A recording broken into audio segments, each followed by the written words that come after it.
여러분 안녕하세요. 세상을 밝히는 희망의 등대 김난주 TV입니다. 오늘 저는 마당을 나온 암탉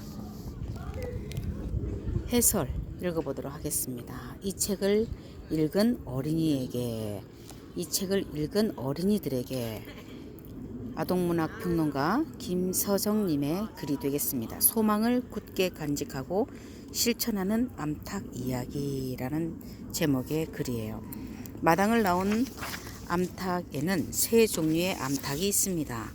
하나는 철망에 갇힌 채 배부르게 먹고 품지도 못할 알을 낳으면서 아무 생각 없이 살아가는 암탉입니다. 다른 하나는 마당에서 수탉과 병아리와 함께 만족스럽게 살면서 혹시라도 누가 끼어들어 그 생활을 흐트러뜨리지 않나 전전긍긍하는 암탉입니다. 나머지 하나는 알을 품어 병아리를 탄생시키겠다는 소망을 굳게 간직하고 결국은 실천하는 암탉입니다. 소망을 갖고 있는 암탉은 그 많은 닭 중에 단 한 마리 잎삭뿐이고 이 이야기의 주인공은 바로 그 잎삭입니다. 주인공, 멋진 말이죠? 세상에 주인공이 되기 싫은 사람이 있을까요? 하지만 주인공이라는 말의 뜻을 곰곰이 생각해 볼 필요가 있습니다.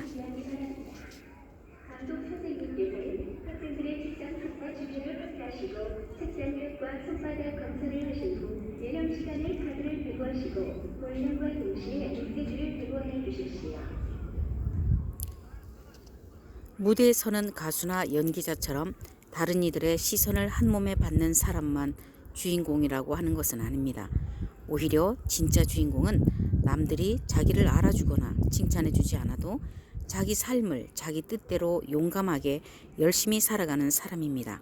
바로 잎삭처럼 말이에요.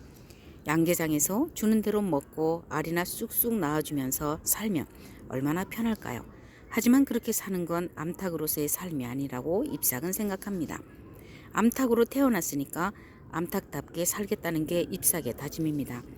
그래서 잎삭은 배불리 먹을 수 있는 양계장을 나왔습니다. 잎삭은 마당에서 수탉과 함께 병아리를 키우면서 사는 암탉처럼 살고 싶었습니다. 그러나 그건 불가능한 일이었습니다. 그런 삶은 애초에 잎삭의 몫이 아니었습니다. 억울하기는 하지만 안 되는 건 안 되는 거지요. 그렇다고 해서 잎삭은 포기하지 않았습니다. 다른 길을 찾아냈고 그 길을 가기 위해 안전한 마당을 떠났습니다. 그렇게 잎삭은 자기 인생의 주인공이 되었습니다. 그건 보통 힘든 일이 아니었습니다.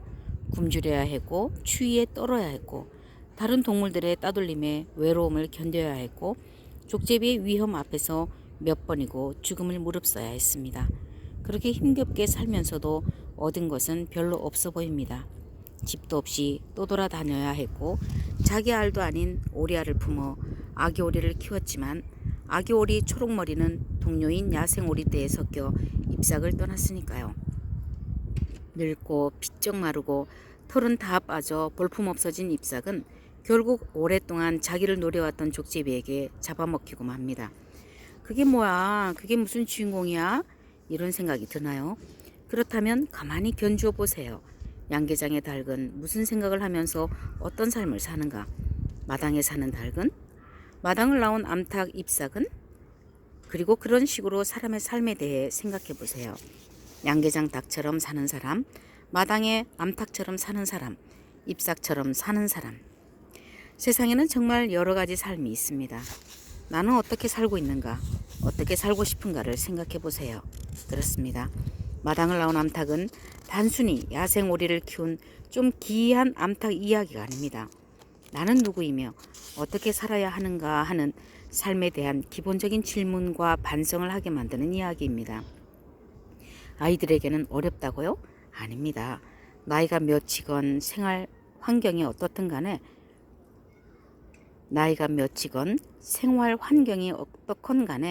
그건 누구에게나 필요한 질문과 반성입니다. 정답이 따로 있는 것도 아니고 쉽게 대답할 수 있는 것도 아니지만 말이에요. 여러분도 막연하게나마 그런 생각을 해본 적이 있죠?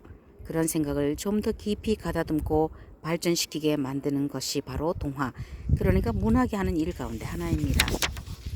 정답 없는 질문과 반성을 계속해서 하게 만드는 일, 아주 중요한 일이죠. 암탉으로서 내가 어떻게 살고 싶은지를 잎사귀 생각하고 결정하고 실천했듯이 인간으로서 내가 누구이고 어떻게 살아야 하는지를 고민하는 일은 여러분의 몫입니다.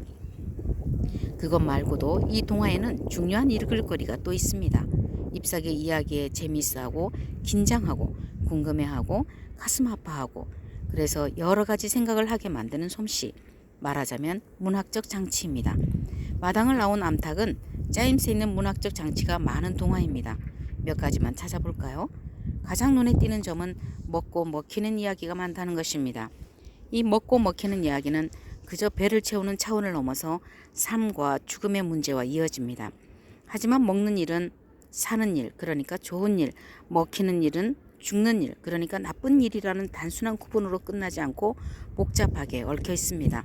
예를 들어 나그네 청둥오리는 족제비에게 잡아먹히지만 그 죽음 덕분에 잎삭과 초록머리가 살아나갈 수 있었습니다. 잎삭은 죽으면서 자기를 뜯어먹을 족제비 새끼들이 왠지 자기가 마지막으로 낳았던 알처럼 느껴진다고 생각합니다. 또 잎삭이 잠자리를 잡아먹는 장면을 보세요. 홀쭉한 배에 눈만 커다란 잠자리를 먹고 싶지는 않지만 잎삭이 살기 위해서는 먹어야 합니다. 그래서 이 이야기를 읽고 나면 삶과 죽음, 먹는 자와 먹히는 자가 서로 얽히면서 순환하는 엄숙한 자연의 법칙에 숙연해집니다. 또 하나 주목해 볼 점은 잎삭이 사는 장소의 변화입니다. 양계장에서 마당으로, 마당에서 갈대밭으로, 마지막에는 하늘로, 아주 좁은 곳에서 한없이 넓은 곳으로 펼쳐집니다. 또 하나 주목해 볼 점은 잎삭이 사는 장소의 변화입니다. 양계장에서 마당으로, 마당에서 갈대밭으로, 마지막에는 하늘로, 아주 좁은 곳에서 한없이 넓은 곳으로 펼쳐집니다. 장소가 바뀔 때마다 잎삭은 원하는 것을 얻고 더 자유로워지고 더 강해집니다. 하지만 또 그럴 때마다 어김없이 죽음의 위협도 따라옵니다. 대가 없이 얻을 수 있는 건 아무것도 없는 법이죠.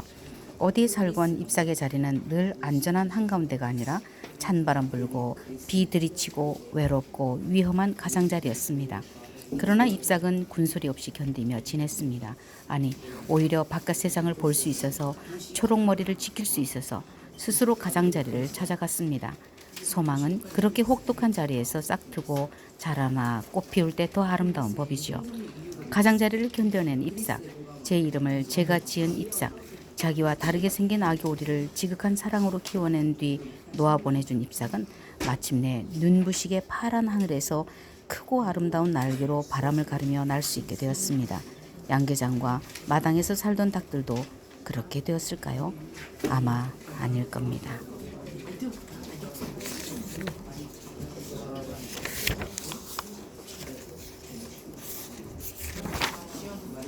아동문학평론가 김서정님의 글 소망을 굳게 간직하고 실천하는 암탉 이야기라는 제목으로 마당을 나온 암탉에 대한 해설을 제가 낭독해 드렸습니다.